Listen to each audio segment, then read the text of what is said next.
Bé, buenas tardes. Iniciamos una nueva sesión de nuestro seminario de pensamiento político. Hoy con el título o con el objeto de una figura, un filósofo católico francés, nacido a finales del siglo XIX, que vivió buena parte del siglo XX, con todas las vicisitudes que tuvo en la primera mitad ese siglo, y en Europa concretamente, que es Jacques Maritain. Jacques Maritain, como he dicho, un filósofo católico francés, un claro exponente del humanismo cristiano y uno de los padres, se dice, y de hecho tuvo, como luego imagino que en algún momento se referirá, también una intervención en el mundo de la política, y por tanto se le considera junto a otros importantes intelectuales del periodo de entreguerras, uno de los padres de la democracia cristiana. Como les digo, para hablarnos de esta figura, de Jacques Maritain, contamos hoy con nosotros con el profesor Francesc Torralba. Muy brevemente haremos una nota curricular, muy resumida, porque realmente su biografía, sus datos académicos, intelectuales y vitales y editoriales son abrumadores, pero decirles que el profesor Francesc Torralba es esto que dicen los alemanes, ¿no? Doctor múltiple, es doctor en filosofía por la Universitat de Barcelona, es doctor en teología por la Facultad de Teología de Cataluña, doctor en pedagogía por la Universitat de Ramon Llull, doctor en historia, arqueología y artes cristianas por parte del Ateneo Universitario Sant Pacià. Asimismo, a lo largo de sus años desarrolló o amplió sus estudios en universidades como son las de Copenhague y Berlín. Deducimos, no de la nota que yo he extraído, pero deduzco que habla también danés, en tanto en cuanto ha traducido también a Kierkegaard. Actualmente es catedrático en la Universitat Ramon Llull, imparte cursos y seminarios en otras universidades españolas y también, como hablábamos hace un momento, americanas. Dirige la Cátedra de Pensament Cristià del Obispado d'Urgell, es director de la Cátedra Ethos d'Ètica Aplicada en la Universitat Ramon Llull, es vicepresidente de Aldeas Infantiles SOS Cataluña, preside diferentes comités de ética. Dirige también revistas, director del Ramon Llull Journal of Applied Ethics, director del anuario Ars Brevis de la Cátedra Ramon Llull Blanquerna, director de la colección de éticas aplicadas de la editorial Herder, es miembro también de diferentes instituciones académicas, y no solo académicas, y que quisiera destacar aquí una de sus pertenencias, que es la del miembro del Dicasterio de Cultura y Educación de la Santa Sede, nombrado por su santidad el Papa Francisco.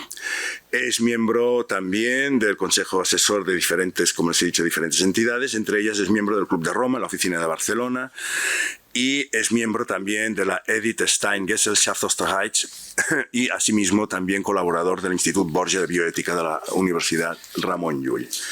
Junto a esta actividad se complementa la misma con una prolija y muy amplia y diversa actividad editorial, centenares de artículos y también múltiples libros, entre los cuales se pueden destacar en los últimos años títulos muy ejemplificativos como El sentido de la vida, Inteligencia espiritual, El valor de tenir valors, Un mar de emociones, Correr para pensar y sentir, Saber decir no, La vida secreta de la oración, Mundo volátil, Diccionario Bergoglio, Vivir en lo esencial, Humildad, entre otros libros. El más reciente, No hay palabras, Asumir la muerte de un hijo, editado el año pasado.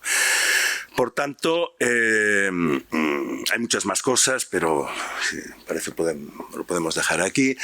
agradecerle muy sinceramente al profesor Torralba que haya accedido a estar esta tarde aquí con nosotros para hablarnos de Jacques Maritain. Pues cuando quieras y muchas gracias. Molt bé, doncs gràcies, molt bona tarda, muy buenas tardes a todos, gracias por la invitación, también por la presentación y por la oportunidad de conocer este club con este nombre de esta figura tan relevante. Yo no soy especialista en Jacques Maritain, sin embargo sí que enseño filosofía contemporánea desde hace bastantes años. Y en el apartado dedicado a filosofía contemporánea francesa, y particularmente en el neotomismo francés, una de las figuras objeto de estudio es Jacques Maritain. Pero no cabe duda de que es una de esas figuras que merece un desarrollo muy amplio por su polifacetismo. Es un tipo de intelectual, los franceses hablan del intelectual engagé, ¿no? Comprometido, y que por lo tanto trasciende el campo stricto sensu de la filosofía y de la academia. Y eso también se da en otras figuras del universo francófono. Pensemos en Jean-Paul Sartre, contemporáneo, o pensemos en Albert Camus, o pensemos en, por ejemplo, Emmanuel Mounier, con el que tuvo relación, y muchos y distintos diálogos, ¿no? Entonces voy a intentar, por un lado, caracterizar algunos, yo diría, características de su pensamiento y de su aportación, y luego focalizaré la atención en lo que creo que es más relevante en una facultad de Derecho y en este club, que es su aportación en los fundamentos del derecho humano o de los derechos humanos a raíz de una petición que recibió en el año 47 del director de la UNESCO. Y aquello fue relativamente importante en el desarrollo de la declaración, que se firmaría, como sabemos, en diciembre de 1948, y donde él tuvo un papel importante a la hora de pensar los fundamentos y de identificar qué es lo que unía a personas tan distintas alrededor de una declaración. Pero primero hay que caracterizar bien de qué tipo de personaje hablamos, ¿no? Bueno, hablamos de un personaje que de entrada es un converso, ¿no? Por lo tanto es alguien que se convierte al cristianismo, que se bautiza y entra en la Iglesia Católica, pero que no procede de una familia y de una formación al catolicismo desde la infancia, ¿no? Lo digo porque hay un cambio, hay una ruptura en su itinerario intelectual, y eso queda manifiestamente expresado en los textos, ¿no? De hecho, lo ubicamos como uno de los principales representantes del humanismo cristiano del siglo XX, entendiendo humanismo cristiano en un sentido muy lato, muy amplio. Pero no cabe duda que es una de esas figuras que en cualquier manual de humanismo cristiano siglo XX, pues junto con Mounier, junto con Gabriel Marcel, junto con Jean Lacroix, solo para identificar ámbito francófono, estaría también Jacques Maritain, ¿no? Y eso es algo que configura toda su forma mentis, toda su forma de comprender la realidad, de comprender a la persona, de comprender la acción política, de comprender la sociedad y también su propósito como intelectual, ¿no?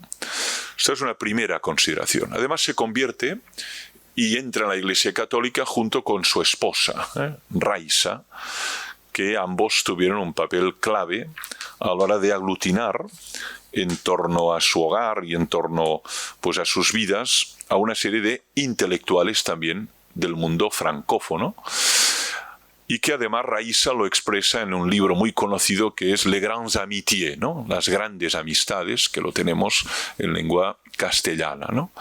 Por lo tanto, estamos frente a una figura conversa que junto con su esposa entra en el cristianismo, en la Iglesia Católica, y que además generan alrededor una corriente de simpatía que aproximan figuras, no necesariamente católicas, pero que se convierte en un foco de irradiación de pensamiento, pues esto, en Francia, la Francia entre guerras y en la Francia posterior a la Segunda Guerra Mundial.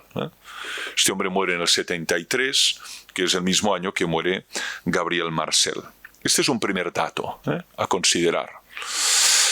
De hecho, ha influido notablemente en la doctrina social de la Iglesia, y eso está reconocido en tesis y tesinas, ¿no? Su amistad particular con Pablo VI, y además es citado como un ejemplo, por primera vez en el Magisterio de la Iglesia, en Fides et Ratio, del año 98, esta encíclica ya conmemoramos los 25 años, obra de Juan Pablo II, y es citado junto a Edith Stein, junto a otros intelectuales, como un ejemplo de un pensamiento que se articula en un diálogo creativo entre fides et ratio, entre fe y razón, y por lo tanto que para mí resultaría imposible comprender a fondo Maritain sin esa vinculación. Es decir, desde un enfoque puramente racional no se comprenden muchas de sus afirmaciones. Sin embargo, como católico hay una voluntad de comprender lo que cree. Por lo tanto, hay un ejercicio racional conducido hasta el límite de tratar de comprender pues, la fe que profesa y la esperanza respecto a los dogmas de la Iglesia Católica, especialmente la vida eterna, la resurrección de la carne, etc., ¿no? Por lo tanto, hay una interacción entre fe y razón que constituyen, yo diría, es la entraña de su modo de filosofar y de pensar, ¿no? Doctrina social de la Iglesia debe mucho ya, especialmente algunas encíclicas incluso, aunque explícitamente solo es citado, al menos según mi conocimiento, en Fides et Ratio, como referente. Hay un segundo dato que también quiero subrayar, para constituir su figura, como digo, polifacética, ¿no? Que es como inspirador de la democracia cristiana. Cabe duda que también su obra ha inspirado y también tuvo bastante eco, también aquí en Cataluña, el conjunto de España, en algunas figuras y prometores y filósofos y políticos en activo de la democracia cristiana. Pongo un ejemplo, ¿no? Joan Rigol, por ejemplo, dedicó su tesis doctoral en teología, yo estuve en el tribunal, sobre la noción de persona en Jacques Maritain. Esta obra está publicada en catalán, y el que fuera presidente del Parlamento, Pau Descansi, tenía mucha amistad con él y por tanto le recuerdo con afecto y estima, pues dedicó su tesis doctoral a Maritain. Pero además de eso le había influido mucho en su trayectoria política, ¿no?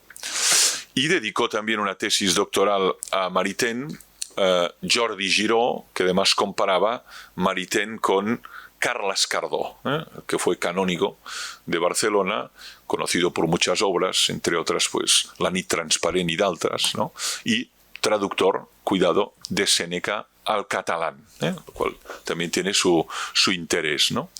Lo digo porque como inspirador de la democracia cristiana tuvo eco no solo en Francia, sino también, especialmente en nuestro país, en algunas figuras que reconocen su tributo y su herencia, ¿no? Hay una tercera elemento clave, ¿no? Que es su clara fascinación e interés por la obra de Santo Tomás de Aquino, ¿no? Tenemos que pensar que estamos en un contexto donde a partir de León XIII se estimulan los estudios de la obra de Santo Tomás y la edición crítica de Santo Tomás, y además se considera como el filósofo que debe estar presente en las facultades eclesiásticas, tanto de teología como de filosofía, ¿no?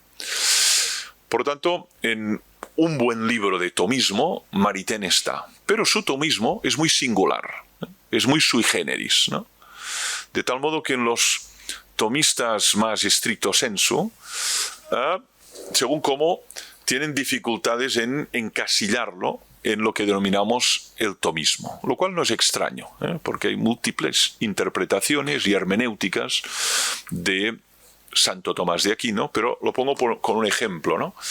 Está compartiendo figuras tomistas como Etienne Gilson, por ejemplo, también francés, Garrigou-Lagrange, por ejemplo, también francés, y el mismo Garrigou-Lagrange difiere de las interpretaciones y lecturas que hace Jacques Maritain de Santo Tomás, ¿no?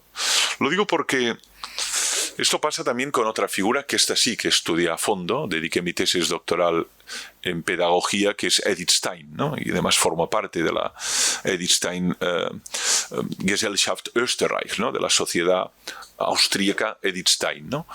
Que por un lado se inspira mucho en Santo Tomás, pero tiene otra raíz, en el caso de Stein, que se llama Edmund Husserl, y que es el padre de la fenomenología, ¿no? En cambio, en el caso de Maritain, él es un autor profundamente personalista, en el sentido más amplio del personalismo.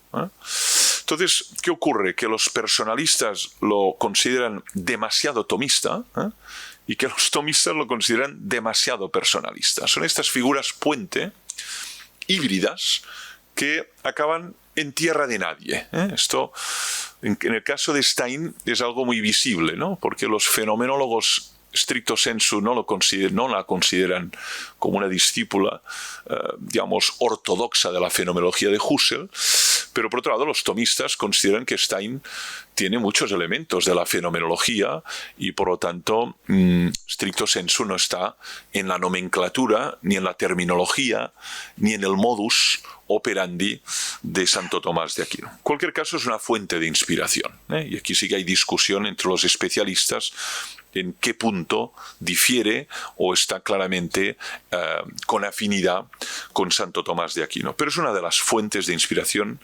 imprescindible para entender a Maritain, ¿no? Por ejemplo, especialmente en el ámbito del derecho, en el ámbito de la ética, en el ámbito de la distinción entre lex naturalis, lex positiva, lex divina, ¿no? Aquí hay una serie de terminología que la asume de Santo Tomás de Aquino, y además Santo Tomás pues la asume de San Agustín en una cadena, digamos, de tradición. Pero aquí hay un elemento que quería subrayar, ¿no? Otro elemento que me parece clave en esta figura es su dimensión pública, ¿eh? No es un intelectual de academia. Tiene textos extraordinariamente académicos, sesudos, diríamos, con notas gruesas a pie de página, pero hay una voluntad de estar en la plaza pública, en el ágora, ¿eh? Lo que pasa es que su dimensión pública queda eclipsada detrás de otras figuras públicas que tuvieron mucho más eco, pues en la radio, en la televisión, ya no digo en la vida cultural parisina, ¿no? Especialmente Sartre, ¿no? O Camus, ¿no? Para poner ejemplos, digamos, de verdaderos monstruos de la vida pública y de implicación en la vida cultural y la vida social y la vida política, especialmente parisina, ¿no? Recordemos mayo del 68, Jean-Paul Sartre con su pareja, Simone de Beauvoir, ¿no? Sin embargo, en Maritain hay una voluntad de trascender la academia. Y eso lo vemos en algunos textos, ¿eh? Cito uno primero, que para mí es el que, quien no lo conozca, es una buena ventana para acceder a Maritain, que es el humanismo integral, ¿eh? 1936. ¿eh? Es su propuesta de humanismo en un contexto donde lo que denominamos, estamos terminando, bueno, aquí empieza la Guerra Civil Española, 36-39, ha acabado la Primera Guerra Mundial y empezará la Segunda en el 39, ¿no? Es una obra entre guerras, con una voluntad de articular un humanismo que, como él dice, evite la caída en lo que él denominaba los marxismos de signo estatalista y también el liberalismo de signo Adam Smith y David Ricardo en el siglo XX, ¿no? Por tanto, él plantea un humanismo de corte cristiano que será sobre todo fundamentado en una idea que es central en él, que es la dignidad inherente de la persona humana, ¿eh? Luego me voy a referir a ello porque esto es una de sus aportaciones, yo creo, básicas en lo que antes denominaban el derecho natural o en la fundamentación de muchas constituciones o cartas magnas, ¿no? La dignidad inherente de la persona humana, ¿no? cualquier caso, el humanismo integral sería una de estas obras, pero en su bibliografía, si uno la lee a fondo, pues se encuentran obras, por otro lado, mucho más técnicas, mucho más especializadas, que formarían parte de la, digamos, de la vida intraacadémica, ¿no? Hay obras muy distintas, ¿no? Por ejemplo, San Juan de la Cruz y la noche oscura del alma, ¿no? Bueno, pues esta obra por lo general es muy desconocida de Maritain y es todo una profundización en Cántico Espiritual de San Juan de la Cruz y especialmente la noción de noche oscura, ¿no? O toda su reflexión sobre el mal, ¿no? Uno de los grandes temas filosóficos que sobre todo tienen que ver con la teodicea, ¿no? Cómo justificar el mal afirmando un Dios omnipotente y sumamente bueno, ¿no? Es uno de los temas que aborda, inspirándose en Santo Tomás de Aquino, como digo, como su referente, ¿no?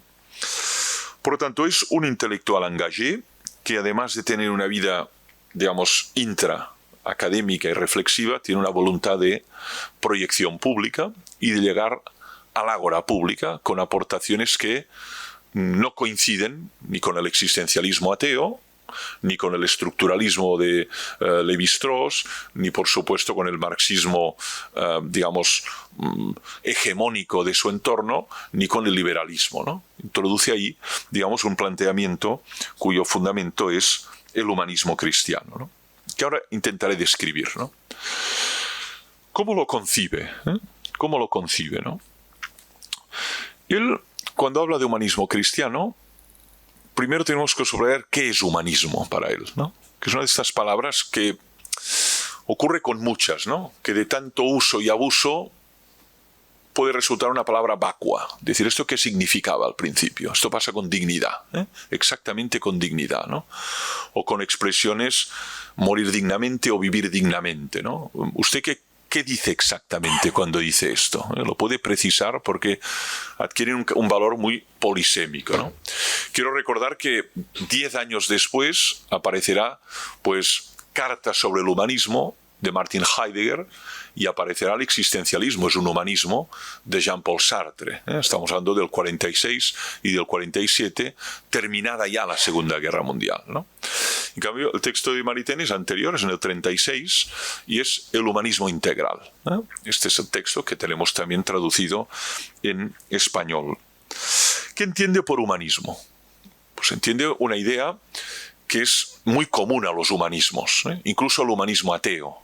Recuerden que fue radiografiado por Henri de Lubac, el drama del humanismo ateo, una de las obras para mí culminantes del siglo XX, ¿no? Bien, pues en el fondo el humanismo es esa doctrina para Maritain, o corriente filosófica cuya tesis central es la sublime dignidad de la persona humana, o sea, el valor o protovalor incalculable de todo ser humano.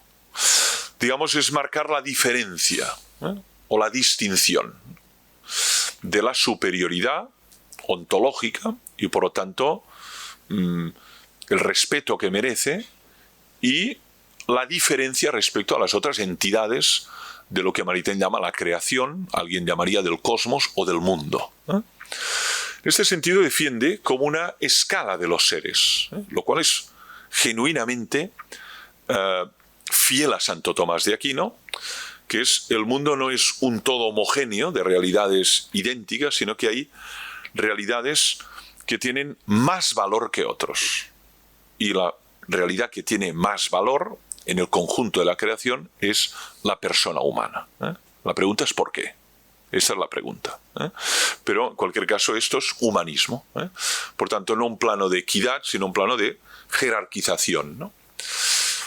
Ya veremos cómo lo justifica, ¿no? Aún así, su humanismo no es antropocéntrico. Es un humanismo teocéntrico. El ser humano, aquí naturalmente está la referencia bíblica, Génesis, es creado a imagen y semejanza de Dios. Y ahí está, al menos, el fundamento teológico de esta sublime dignidad. Todo ha sido creado, pero solo ese, en el conjunto de la creación, ha sido creado a imagen y semejanza de Dios, lo cual le da un valor, un relieve que no puede asociarse o identificarse con los otros seres de la misma creación. Pero claro, lo que intenta Maritain no es solo una afirmación fideísta, ¿no? Lo dice el texto revelado, tema cerrado. No, lo que hay es una voluntad de comprender por qué esta dignidad o este valor incalculable, ¿no? De esto, Max Scheler, por ejemplo, hablará del Grundwerk, ¿no? El valor fundamental, ¿no? O protovalor, ¿no? Es decir, en cambio, Maritain habla de dignidad. La dignidad significa que no tiene precio, no se puede calcular lo que vale una persona humana. Es infinito su precio, ¿no? O dicho de otra manera, no tiene precio, ¿no? Entonces, por un lado está la fundamentación teológica, pero por otro lado está todo su proceso de argumentación, ¿no?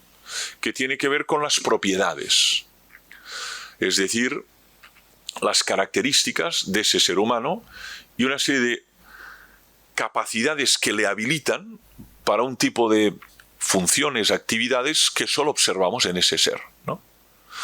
La capacidad de actos libres, la capacidad de crear, la capacidad de construir pensamiento abstracto, simbólico, la capacidad de elaborar derecho, elaborar filosofía, elaborar catedrales, una serie de capacidades que están en su capacidad anímica, por tanto en su imaginación, en su inteligencia, en su razón, en su memoria, y genera unas obras que no ha generado ningún otro ser, ¿no?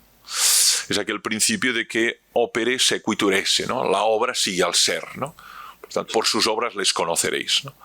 Por tanto, hay una dignidad que intenta argumentar vía racional y, por otro lado, leyendo el texto revelado que reconoce que el mundo es un todo, digamos, jerarquizado, ¿no? Es un humanismo teocéntrico, ¿no? El centro de gravedad es Dios y el ser humano es un ser creado a imagen y semejanza. Por otro lado, critica mucho el antropocentrismo moderno, ¿eh? Uno de sus caballos de batalla es el antropocentrismo moderno, ¿eh?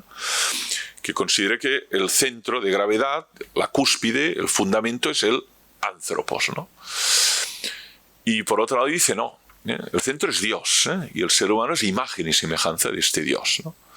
Pero el centro de gravedad no es el ser humano, ¿no? Por tanto, en este punto hay una crítica al antropocentrismo, pero también si fuera hoy vivo, estuviera hoy vivo Maritain, criticaría, por ejemplo, el biocentrismo, ¿no? El centro es la vida y todos son expresiones o manifestaciones de la vida, que es el centro de gravedad, ¿no?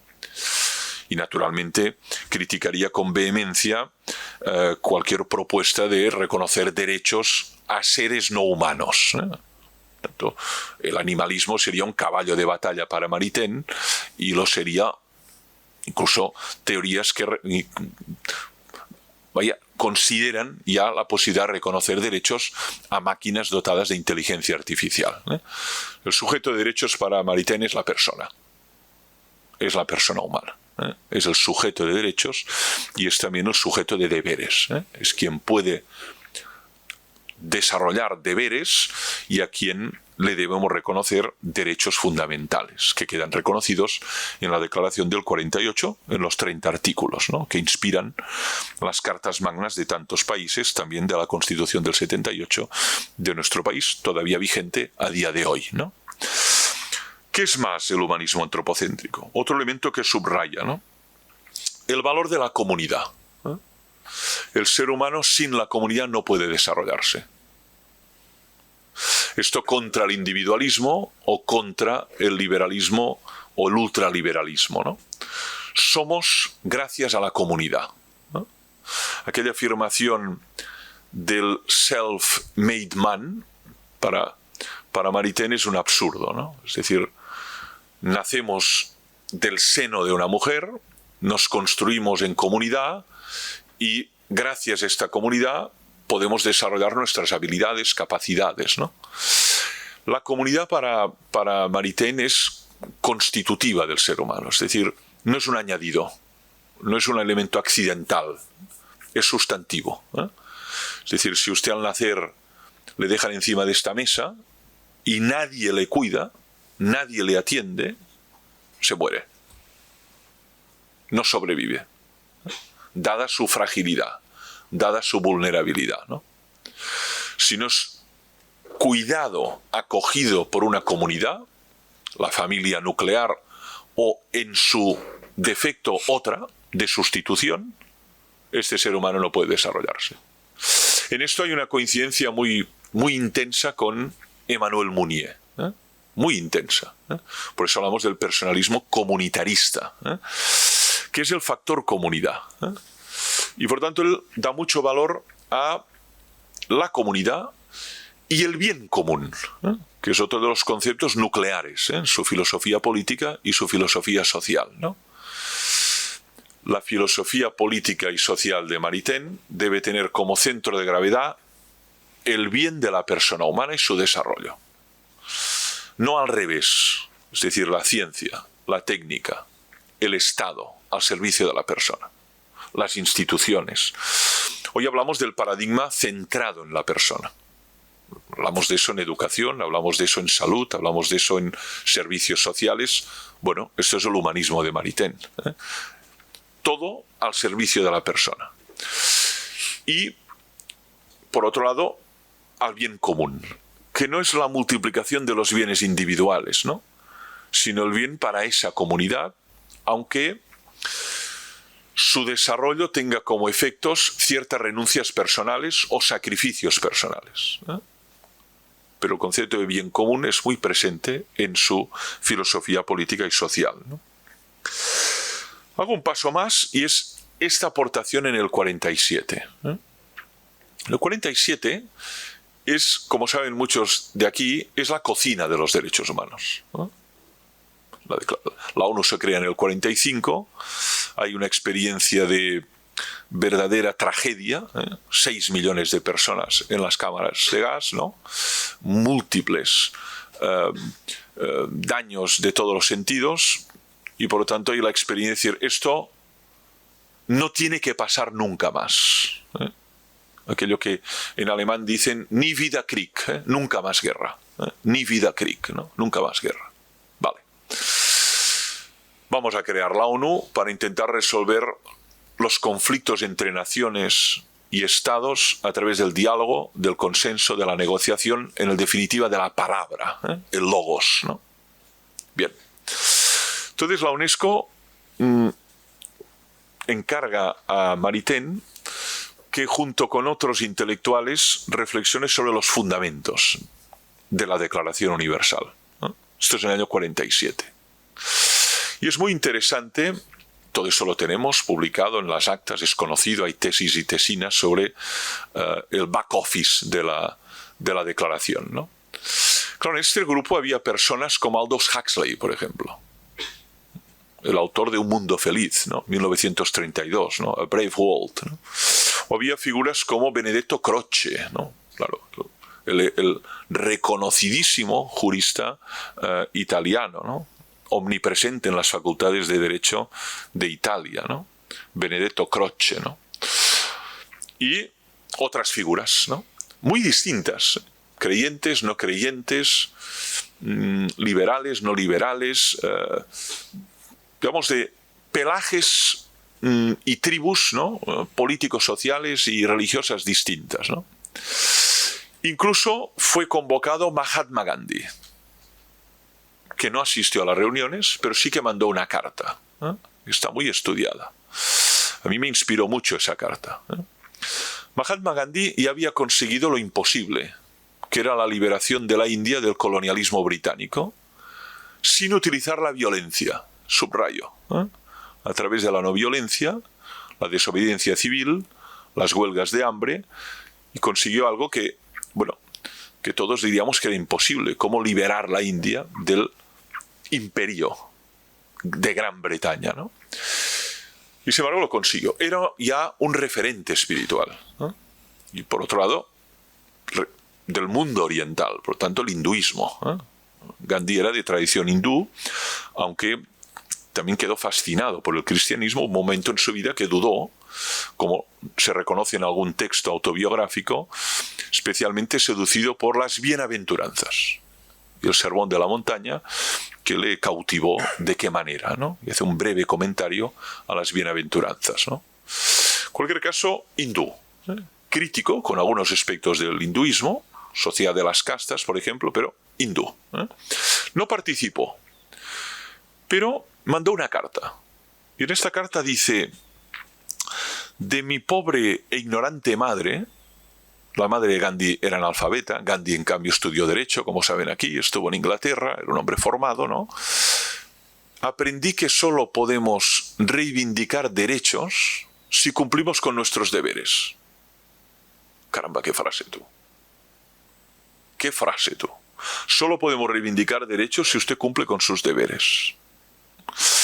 Ergo, si ustedes se proponen hacer una carta sobre la Declaración de Derechos, pero no va acompañada de una carta de deberes, obligaciones que tenemos con respecto a todos los seres humanos, difícilmente esto cuajará, digo coloquialmente, o tendrá algún tipo de eco.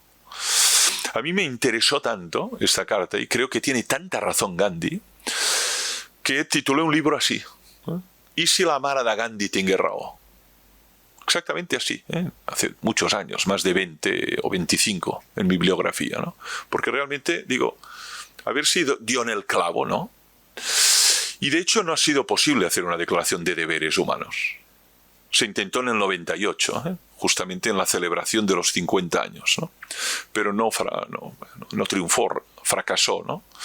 Porque claro, una cosa es que me reconozcan derechos, bueno, y otra cosa mucho más comprometida es: ¿y usted a qué se exige como ser humano? ¿Qué deberes asume por el mero hecho de ser miembro de la especie humana? Que serían los deberes humanos, ¿no? Todo esto para Gandhi era clave, ¿no? Pero hubo esta participación. Sin embargo, Maritain, ¿qué logró? Y voy terminando. Logró lo inaudito: que personas de tradiciones muy distintas, creencias distintas, lograran coincidir en unos derechos. Y para él eso era la expresión de la ley natural. La expresión, digamos. La ley natural es inexpresable, ¿no? Pero una articulación, digamos, es: somos distintos, pero reconocemos que todo individuo tiene derecho, pues, a la vida, ¿no? O tiene derecho a la libertad, o tiene derecho a la propiedad privada, o tiene derecho a fundar una familia, o tiene derecho a no ser tratado de manera vejatoria, humillante, o ser sujeto a torturas, ¿no? Coincidimos, pero en el por qué diferimos mucho. Claro, en la argumentación, pues usted lo argumentará a través de una vía laica, y usted a través de una vía religiosa, y usted a través del cristianismo, y usted a través del catolicismo, y usted a través del luteranismo, ¿no? Coincidimos, pero no en la argumentación, pero sí en el reconocimiento de estos derechos, ¿no? Eso yo creo que tiene un gran mérito. Y termino, ¿no? Y especialmente leído hoy, ¿no? Yo creo que hoy esto sería muy difícil. ¿Por qué? Por el clima de polarización y de maniqueísmo. Solo es posible hacer textos de esta naturaleza si hay voluntad de acuerdo y voluntad de llegar a eso que nos une a pesar de nuestras diferencias. Eso que a mí me gusta denominar el campo de intersección. Hay dos círculos y hay un campo de intersección. Bueno, ahí es donde es posible llegar a acuerdos, a mediación y a textos fundacionales, ¿no? ¿Ustedes creen realmente que en un contexto tan sumamente maniqueo, polarizado, ¿no? No solo en España, en Estados Unidos, en Francia, en Italia, ¿no? ¿Cómo llegar a acuerdos cuando usted por definición y yo no tenemos nada que ver? Y somos rivales y contrincantes y estamos a las antípodas, ¿no? Maritain tuvo el gran mérito como intelectual, sin renunciar a su identidad cristiana, nunca renunció a ella, no fue nunca un cristiano vergonzante, explícitamente se manifestó como tal, pero tuvo esa capacidad de encontrar lo común a personas muy distintas. Y lo común está en la dignidad inherente, que aparece en el prólogo y aparece en el primer artículo de la Declaración, ¿no? La dignidad inherente, ¿eh? Y que es algo hoy sujeto a muchos cuestionamientos y a muchas interrogaciones por filósofos con gran tribuna pública en el mundo. Pero para él, lo que coincidimos allí es que todo ser humano, por el mero hecho de ser miembro de la familia humana, tiene una dignidad inherente. Ya, la pregunta es ¿por qué? Maritain da sus razones, ¿no? Pero allí coincidimos. Y lo digo porque para mí es una de sus aportaciones extraacadémicas, ¿no? Y que tiene su interés leído, pues eso, ¿no? Más de 50 años de su muerte. Murió en el 73. En el 23 se cumplían los 50 años. Ha sido muy poco conmemorado, muy poco evocado, salvo en algunos, naturalmente, sociedades o asociaciones internacionales, Jacques Maritain, ¿no? Pero por lo general, mi impresión es que hay una terrible ignorancia de su figura y su aportación. Lo que le podríamos denominar una gran amnesia cultural, ¿no? Pasa con otras figuras, ninguna novedad. La capacidad de olvido es muy acelerada, ¿no? Pero bueno, en cualquier caso, reconocer que medio siglo después fue uno de los pilares de hacer posible ese consenso en algo nada fácil, ¿no? Que es, bueno, ¿qué derechos reconocemos a todos seres humanos por el mero hecho de serlo? Y ahí están. Y son 30 y podrían ser más o menos, pero ahí se determinaron esos 30 artículos que por otro lado inspiran tantísimas constituciones o cartas magnas posteriores naturalmente al 48. Gracias. Si hay alguna pregunta trataría de responder. Gracias.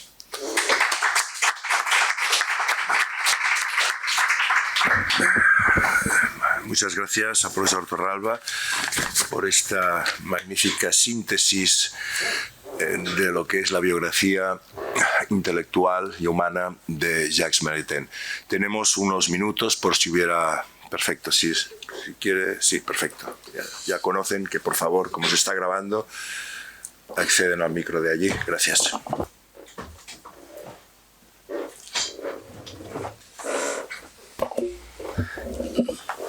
Buenas tardes. Muchas gracias por esta magnífica presentación.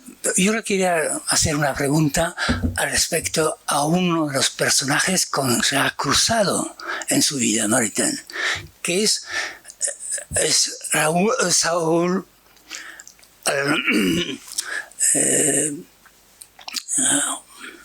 Perdón. Ya le vendrá. Un momento penoso. Alinsky.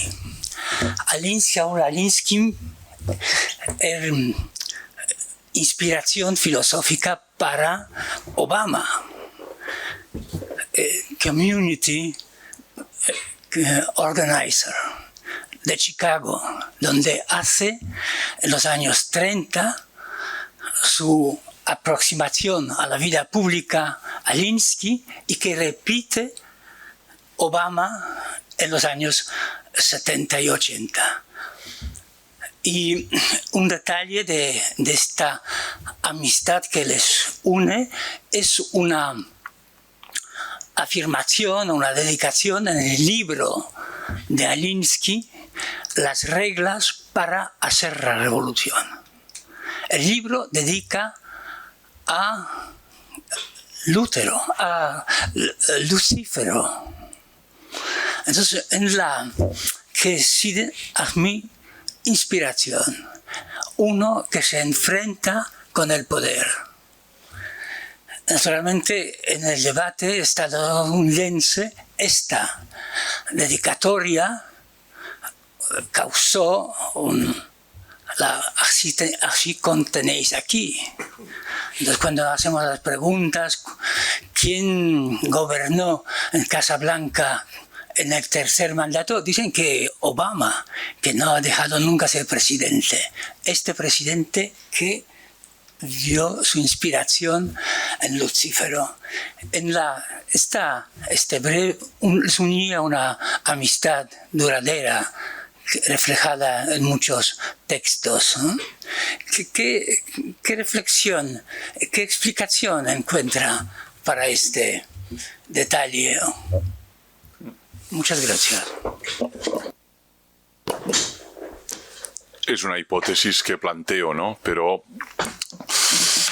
Lo que pasa con Jacques Maritain era que un hombre que además de estudiar y de tener esa dimensión pública, pues tuvo amistades en distintos ámbitos y además de carácter muy cosmopolita. Yo me he centrado mucho en el ámbito parisino o francés, pero sus intereses y sus vínculos trascendieron el ámbito francófono y el ámbito, por supuesto, europeo, ¿no?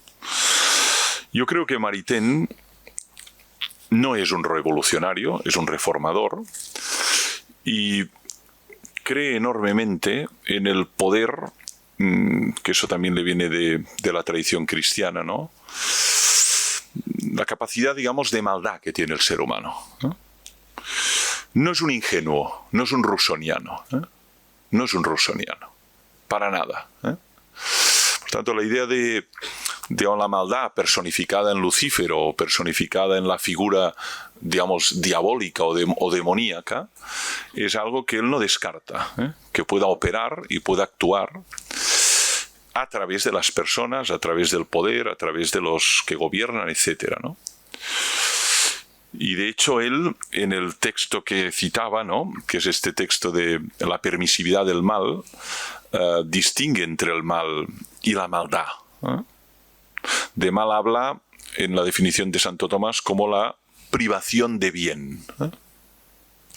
El mal como privación de bien. En cambio, la maldad es intencionalidad de causar caos o destrucción en el otro, ¿no? Y eso forma parte también de las posibilidades humanas, ¿no?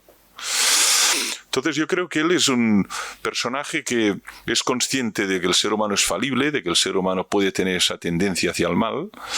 No es un revolucionario, pero sí que es un reformador y cree que el ser humano por sí solo no puede. Necesita de la gracia de Dios, ¿eh? Y eso es muy propio, digamos, de la tradición cristiana, ¿no? Es decir, y además él, que era un hombre de oración, y conocemos que era un hombre de plegaria y un hombre de comunión, es decir, la posibilidad, digamos, de salir de las crisis, de las noches oscuras, requiere de la recepción de la gracia de Dios, ¿no? Una especie de intervención, digamos, sobrenatural, ¿no?, sobre el sujeto, sobre la persona, ¿no? Entonces, por ahí iría mi interpretación, ¿eh? Sin embargo, me ha dejado mucho que pensar, ¿no? Porque entre las múltiples amistades, ¿no?, que realmente cultivó a lo largo de su vida, está esta, y yo esa dedicatoria no, por tanto he hecho una hipótesis sobre la marcha, ¿no?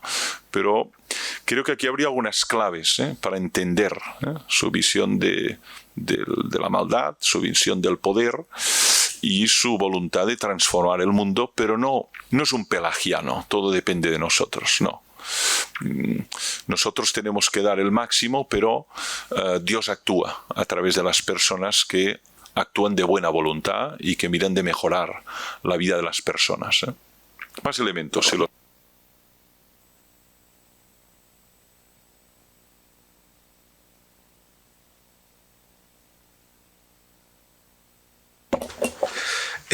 Dos preguntas.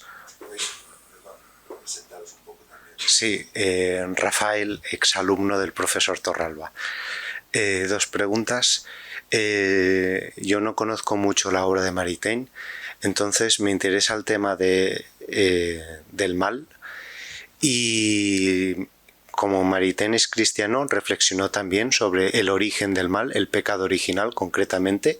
¿En qué textos podría encontrar que habla de ello? Y la segunda, sobre el bien común, que lo desarrollara un poco más en Maritain, y si puede entrar en conflicto con el perjuicio a una persona concreta y por tanto contra su dignidad. Ya está, gracias. No, gracias a ti y buen reencuentro. Respecto al bien común, tiene este libro del 47 que es La persona y el bien común, ¿eh? Es un libro del 47, tenemos ya editado también en castellano. Y no, es decir, el bien común no puede justificar la transgresión a la vulneración de la dignidad del ser humano, ¿no? Aquello que a veces denominan los daños colaterales, ¿no? Buscamos ese bien común y hay que sacrificar estas personas. No, para Maritain esto no es posible. No es posible. O sea, el bien común no puede poner en tela de juicio, no puede poner entre paréntesis la sublime dignidad de toda persona. A lo que sí que exige es renuncias, renuncias desde el punto de vista social, económico, político, ¿no? En la medida en que, pues, al destinar, por ejemplo, qué sé yo, ¿no?, políticas al bien común, significará que, pues bueno, aunque el bien de mi grupo sería esto, o lo bien para mi tribu sería aquello, entiendo que el que gobierna debe priorizar el bien del conjunto de la comunidad y no solo de un segmento o un subconjunto, ¿no? Pero, tal y como yo lo entiendo, no justificaría la vulneración, la violación de la sublime dignidad de la persona humana. Respecto al mal, bueno, hay este libro de Dios y la permisividad del mal, pero luego este tema es muy recurrente, no solo está en este libro. Y en efecto, lo relaciona especialmente con la tesis de la teología dogmática del pecado original, ¿no?, del ser humano como un ser caído, o como un ser herido, ¿no?, o como un ser que, como consecuencia, digamos, de la caída original, hay en él una intencionalidad de mal que además se transmite de generación en generación, ¿no? Caín mata a Abel. Podía no haber matado a Abel, pero Caín mata a Abel. Es un fratricidio. Y por lo tanto, lo que pasa es que Maritain eso lo interpreta mucho en clave tomista y agustiniana, ¿no? El ser humano, Dios no crea un teatro de títeres, sino que crea un escenario donde los seres humanos son libres. Y la libertad, pues significa que usted decide, y usted toma la decisión pensando en cuál es su bien, pero puede errar, puede equivocar, o puede simplemente dejarse llevar por el egocentrismo o los intereses corporativos, o simplemente el odio, la ira o la avaricia, ¿no? 7 pecados capitales, ¿no? Entonces, él relaciona directamente la cuestión del mal, no solo con el pecado original, por tanto hay una tendencia allí, sino con un uso de la libertad indebida. Pero Dios crea un escenario donde el ser humano es libre. Y esta es la grandeza de Dios, que no le crea como una marioneta, ¿no?, que le va moviendo, sino como un ser que puede decir no. Y puede decir no a Dios y puede decir no a su hermano, incluso puede matar a su hermano, como Caín mata a Abel, ¿no? Por tanto, lo relaciona directamente con esto, y eso ya está en San Agustín y luego en Santo Tomás de Aquino, ¿no? Más elementos. Sí,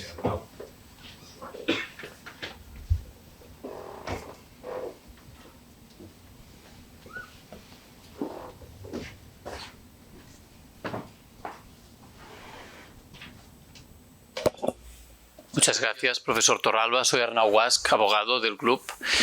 Mi pregunta iba más en relación con, digamos, con la proyección de alguna manera o la influencia política de Maritain, ¿no? Creo yo que el contexto político claramente de la posguerra mundial con el que tenemos ahora en muchos aspectos ha cambiado mucho, ¿no? Y pretendía fijarme sobre todo en la relación que en los últimos años ha venido deteriorándose entre el liberalismo y el conservadurismo, ¿no?, que era un matrimonio que en muchos casos y con intensidades distintas en función de los países, ¿no?, pero parece que está en crisis. Y ello ha dado pie también a algunos sitios pues, a desarrollar un conservadurismo emancipado de alguna manera del liberalismo, ¿no?, quizás con un corte más social, reivindicando pues, la recuperación de la identidad nacional en muchos casos, de determinadas tradiciones, de poner coto a este antropocentrismo radical. Y mi pregunta era, ¿cree usted que en ello puede haber alguna intersección con el pensamiento de Maritain? Porque es evidente también que no sé si se llama conservadurismo o no, pero este pensamiento de nuevo cuño vive y se alimenta en buena medida de esta polarización que Maritain rechazaba, ¿no? Pero aún así puede haber algún tipo de intersección entre estas dos corrientes de pensamiento que Maritain en su momento pues desembocó en la democracia cristiana, pero hoy en día podría de alguna manera alimentar algo como eso que se está creando y que aún no se sabe muy bien hacia dónde va a ir. Como he intentado decir, Maritain, como es una persona creativa, singular, a pesar de que naturalmente tiene unas raíces y las explicita, se encuentra bastante en tierra de nadie, en tierra de nadie, y también en este campo. Es decir, por un lado, critica mucho a la modernidad, empezada con Descartes, critica mucho, pero para nada tiene nostalgia de el ancien régime y una visión teocrática del mundo, sino habla de la autonomía de la política y la autonomía de las instituciones y, por lo tanto, hasta cierto punto, pues la independencia del poder político respecto al poder religioso, ¿no? Por otro lado, también hay en él una defensa, digamos, del arraigo pues, a la nación, a la tierra, pero critica cualquier idolatría de la nación o idolatría de la etnia, de la raza o del... El centro es la persona, ¿no? El centro es la persona y la dignidad de la persona, ¿no? De ahí que creo que sobre todo es un personalismo aplicado al ámbito político, ¿no? Entonces, si ese conservadurismo al que te refieres, ¿no? Defiende tesis como el respeto a la vida humana, ¿no? El respeto a la integridad, el respeto a la propiedad privada, el respeto a los derechos que se contemplan en la Declaración, sí, en efecto, hay un campo de intersección, ¿no? Hay un campo de intersección. Por otro lado, donde hay mucha diferencia es en un sentido, digamos, hipertrofiado de libertad, ¿no? Y de una libertad sin límites, donde todo es sujeto a decisión, ¿no? Aquí sí que Maritain no lo asumiría, porque para Maritain hay algo dado, ¿no? Y eso algo dado es independiente de tu voluntad, ¿no? Es algo recibido, ¿no? Pues tu corporeidad, tu ser, tu naturaleza, ¿no? Eso no significa que estés determinado, pero hay algo dado a partir de donde tú ejerces tu libertad, ¿no? Entonces, respecto al ultraliberalismo, no. Maritain no. Digamos, un estado mínimo, tipo Nozick, no. The minimal state, no. Ahora, un estado que acaba vulnerando, limitando las libertades y que acaba, digamos, de algún modo ahogando la libre espontaneidad del sujeto, su creatividad, tampoco. Es un estado que, por un lado, garantice unos mínimos de justicia, unos servicios públicos, pero por otro lado también la libertad de la persona, ¿no? Por eso el ultraliberalismo está muy lejos. En cambio, quizás se acerque más a tesis comunitaristas, ¿no? Yo creo que hay mucho que decir entre MacIntyre y Maritain, ¿no? Y probablemente hay estudios publicados, ¿no? Entre After Virtue y textos del humanismo integral, ¿no? Que MacIntyre, que también hace un recorrido muy largo, al final también entra en Aristóteles y en Santo Tomás de Aquino, ¿no? Y en Edith Stein, a quien dedica una monografía, ¿no? Entonces, yo creo que sí que hay campos de intersección con el conservadurismo, no con el ultraliberalismo o el liberalismo radical, digamos, del Estado mínimo, ¿no? Aquí sí que no veo yo vínculos con la democracia cristiana de Maritain. Gracias. Gracias. ¿Alguna cuestión más? Sí, Juanjo Guardia.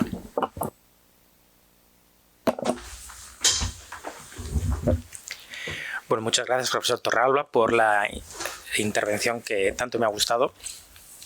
Voy a hablar en mi calidad de profesor de Derecho Administrativo, como el profesor Tarrés, que está en la mesa, porque en los últimos años la doctrina administrativista española ha vuelto a tener cierto grado de predicamento, poco pero cierto, a hablar del bien común. La legislación nuestra no usa esa categoría en los últimos decenios sobre el interés general, utilidad pública, interés público, pero no usa la categoría bien común. Quizás en el derecho histórico sí. Era una categoría tachada de escolástica, neotomista, etcétera, etcétera. Y sin embargo, vuelve a aparecer. Entonces mi pregunta es, ya con referencia a Maritain, ¿qué diferencias cree usted que habría o cómo se puede diferenciar bien común en la lectura de Maritain y en general, que es la lectura, digamos, clásica, bien común, con lo que el legislador ha seguido usando en los últimos años, hablando de interés general, interés público, utilidad pública, que no son intercambiables. Nada más, solo esto. Una pregunta de curso de doctorado esta, de curso de doctorado, porque es difícil, aunque lo intentaré, ¿no? Es verdad, yo no soy jurista, pero naturalmente he leído leyes y prólogos de leyes, ¿no? Y es verdad, el argumento es el interés general, o por ejemplo en el ámbito de los menores, el interés superior del menor, ¿no? Bueno, pero es verdad que la noción bien común para muchos legisladores o para el legislador suena anacrónica, obsoleta, démodé o de reminiscencias, digamos, justnaturalistas o tomistas. Y en cambio se está recuperando, pero tiene estas resistencias. Esto pasa con otras palabras, ¿no? Yo creo que cuando hablamos de interés general, en el fondo la filosofía que subyace es el utilitarismo. Creo que es el utilitarismo. Es decir, es Stuart Mill, Jeremy Bentham. Es el utilitarismo. Es decir, el máximo bien para el máximo número de personas. Cuidado, es una tradición filosófica seria, seria y con muchísima tradición desde el siglo XIX hasta el siglo XXI, ¿no? En ética, en política y probablemente también en filosofía del derecho, ¿no? Bueno, Maritain no es un utilitarista. Maritain no es utilitarista. Conoce a Stuart Mill, conoce a Bentham, son anteriores a él, pero no. Entonces yo creo que el bien común no es el máximo, lo más útil para el máximo número de personas. Yo creo que no es esto para Maritain, ¿no? A veces el bien común no es lo más útil para el máximo número de personas, ¿no? Sino que son políticas muy poco populares o populistas, digamos, ¿no? Es decir, no es la mayoría necesita eso, pues vamos a invertir en eso. Bueno, está bien, ¿no? Sino aquí el bien común es que, aunque la mayoría no lo vea, hay que hacer esto, ¿no? Y entonces, ¿cómo se argumenta? ¿Y cómo se consigue desarrollar eso? Pero de entrada yo creo que no es lo mismo. Incluso la palabra interés general es distinto de bien común. Significa el interés del máximo número de personas. Esto lo vemos, por ejemplo, a la hora de pensar en, pues qué sé, en distribución de recursos para investigación médica, ¿no? Pues los criterios utilitaristas son muy claros. ¿Cuántas personas en España tendrán cáncer en el 2030? Pues parece que de cada 2, 1. Bueno, pues donde hay que invertir, ¿no? Hay que invertir sobre todo en oncología, porque el interés general es que haya el mínimo de personas que sufran este tipo de patología, ¿no? Y es donde hay máximo peligro, ¿no? Con lo cual las enfermedades minoritarias quedan desplazadas, ¿no? No se puede invertir en ello, ¿eh? Claro, en el bien común yo creo que a veces hay que tomar decisiones en una ciudad, en un pueblo, que no siempre responden al interés general. Y en temas medioambientales podríamos poner ejemplos, ¿eh? El tema es quién los va a tomar y qué precio tendrá tomarlos y qué peajes tendrá que pagar quien decide decir esto para el bien común hay que hacer eso, al menos yo lo veo así, pero no me van a votar más, no me van a dar más apoyo, ¿eh? Yo creo que no es lo mismo, pero tendríamos que hilar, con precisión, interés general, bien común. Seguro que no es utilitarismo para Maritain, ¿eh? Muchísimas gracias.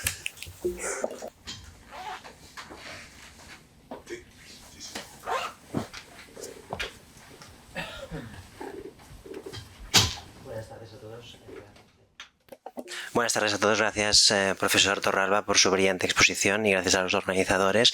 Yo soy Alex Pons, abogado y también soy miembro del Club Tocqueville. Quería hacer dos preguntas. En primer lugar, me he sorprendido porque lo desconocía sobre Maritain, sobre su biografía. El hecho de que él nació, creció en un ambiente protestante o liberal o no católico, me ha sorprendido que pudiera hacer esta evolución y me gustaría saber si se sabe o se puede explicar, ¿no?, esta transición, ¿no? ¿Cuál fue el motivo de esta transición?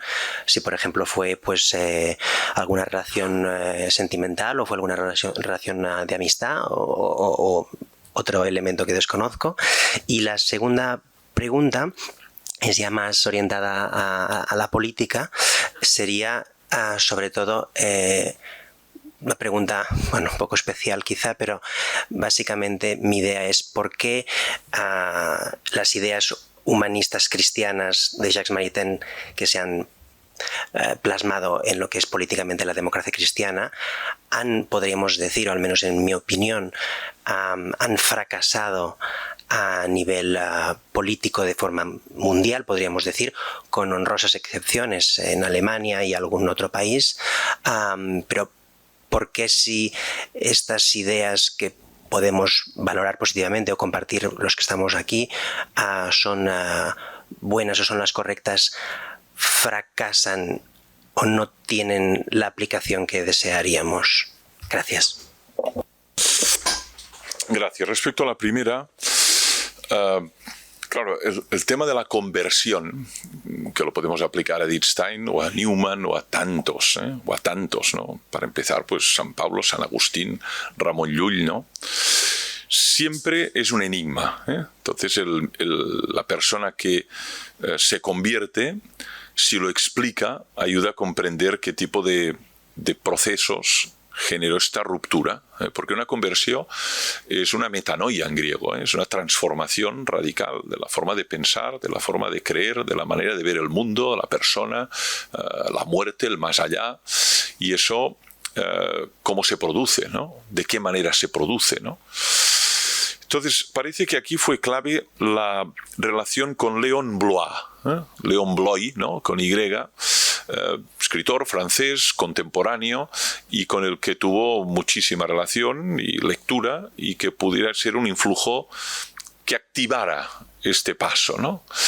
Naturalmente también un desencanto de la cosmovisión o de la ideología en la que militaba anteriormente, ¿no?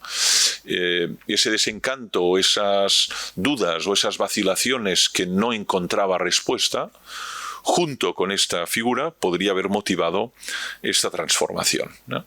Pero a mí me ha interesado mucho siempre el tema de la conversión, ¿no? Porque aunque intentan explicarlo, siempre hay un elemento que trasciende la racionalidad. Es decir, bueno, a veces puede ser la escucha de la Quinta Sinfonía de Mahler, o puede ser simplemente pues la contemplación del cuadro del Retorno del Hijo Pródigo de Rembrandt, ¿no? Dice, yo contemplando esto, o un paisaje, o leyendo San Juan de la Cruz, ¿no? En el caso de Edith Stein, que he estudiado a fondo, parece que fue la lectura de vida de Santa Teresa de Ávila, ¿no? Bueno, que cuando terminó vida dijo, esto es la verdad, ¿eh? Una mujer agnóstica, de tradición judía, la primera mujer que defiende una tesis doctoral en filosofía en la historia de la Universidad Alemana, 1916, y no solo entra en el, digamos, podría entrar en el cristianismo protestante, que era lo mayoritario en su contexto, ¿no? En la Iglesia Católica y en el Carmelo. Dices, pero bueno. Y luego además, como sabemos, es deportada a Auschwitz y exterminada el 9 de agosto de 1942, que es el día de su onomástica, Santa Benedicta de la Cruz, ¿no? Le tengo mucha devoción personal, ¿no? Entonces, yo creo que Léon Bloy fue decisivo, ¿eh? Quizá habría elementos que no conocemos o que son más, digamos, más implícitos, ¿no? Y respecto a lo segundo, que tiene que ver con el fracaso de la democracia cristiana en muchos entornos, ¿eh?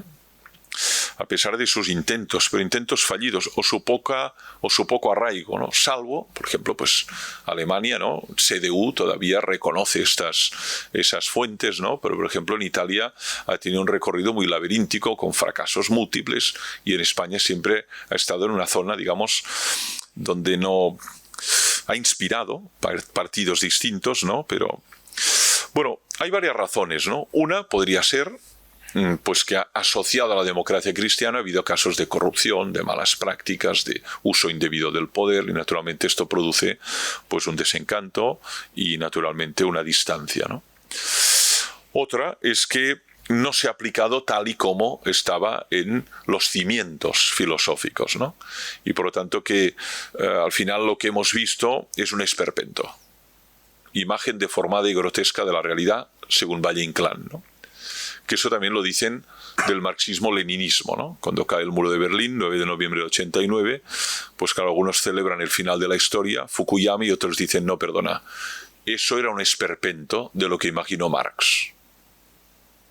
Por tanto, a Marx nadie lo puede tocar, porque eso que construyeron a partir de su supuesto pensamiento era muy lejos a lo que Marx había imaginado, los Gulag, etcétera, ¿no?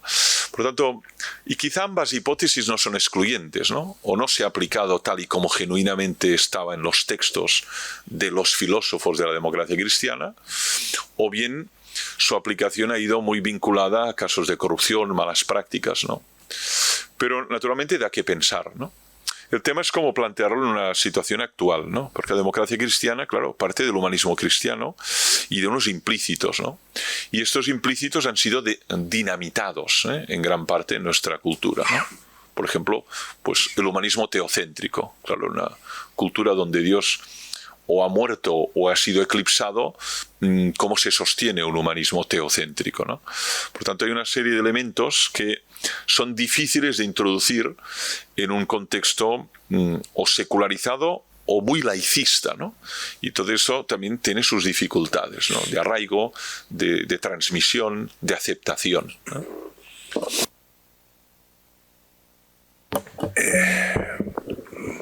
Muchas gracias. Bueno, estamos un poco ya justos de tiempo, pero a mí yo no me resisto también a hacer una pregunta a consideración, siguiendo un poco, ¿no?, lo que han dicho las tres últimas, sobre todo las tres últimas intervenciones. Y lo que ahora comentabas, yo creo que Jacques, una figura que yo, en fin, conocía solo de nombre, sí que me he interesado un poco en sus trazos biográficos, que imagino que la mayoría de los que estamos aquí hemos mirado, ¿no?, durante esta semana. Lo has comentado muy, muy de pasada, ¿no? Efectivamente, ese flirteo, ¿no?, político, conservador que tuvo en su juventud. Ahí parece que hubo también un elemento capital que también alguien ha apuntado, ¿no?, cuando ha hablado de cuestiones sentimentales, ¿no?, la que fue su mujer, que también sería otra conversa, ¿no?, del judaísmo al catolicismo. Y en el caso político de su juventud, ¿no?, pues parece, ¿no?, esa vinculación más o menos próxima que pudo tener, ¿no?, con una figura capital también dentro de lo que es la intelectualidad francesa, ¿no?, de principios de siglo, ¿no?, con Marat, ¿no?, y el movimiento de la Acción Française. Bueno, todo esto, es decir, estamos hablando de un personaje, como muy bien decías al principio, ¿no?, que murió con 90 años, ¿no?, y que por tanto, como diríamos, ¿no?, la vio de todos, lo vio de todos los culos, ¿no?, lo vio de todos los colores, ¿no?, por decirlo de algún modo. Lo que comentabas del ágora, ¿no?, de que era una persona que participó de la ágora pública, ¿no?, es decir, ese conocimiento que te has dicho y amistad con Pablo VI, y que fue también embajador de Francia en el Vaticano casi inmediatamente después de la Segunda Guerra Mundial, y luego, ¿no?, cuando enviuda, ese ingreso, ¿no?, en una vida comunitaria, ¿no?, monástica, ¿no?, que sorprende. Entonces, lo que desde la más absoluta ignorancia, ¿no?, no sé cuál es el influjo, si es que lo tiene la influencia, si es que la tiene Maritain, en este movimiento que estamos viendo, o que nos llega, ¿no?, de un modo, en fin, un tanto, yo creo, muy diluido, pero que parece que se está dando en Estados Unidos, de estos autores intelectuales fundamentalmente católicos, que reivindican. Hay un libro bastante, en fin, yo creo bastante conocido, ¿no? La opción benedictina, ¿no? Más recientemente un libro también, ¿no? Que reivindica de un profesor de la Universidad de Notre Dame, que parece con cierta influencia en lo que diríamos es la actual administración, ese retorno a la vida comunitaria. Yo no sé si estos autores, que son católicos, evidentemente deben conocer a Maritain, pero no sé si hay o no una influencia de su pensamiento en estos autores actuales en Estados Unidos. Sí. Gracias. A ver, por lo general, mi experiencia con autores norteamericanos, salvo excepciones, es que leen fundamentalmente inglés. Fundamentalmente. Lo que pasa es que Maritain ya está muy traducido al inglés a estas alturas, ¿no? Pero no es al revés, ¿eh? Nosotros sí que leemos pues, a los ingleses y a los franceses, pero por lo general pasa esto, ¿no?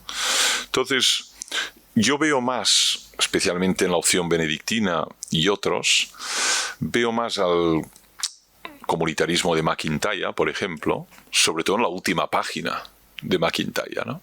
Solo un nuevo San Benito puede salvarnos. Yo se lo pregunté al abad de Montserrat y dices, ¿ya has leído esto? Lo que dice MacIntyre, ¿no?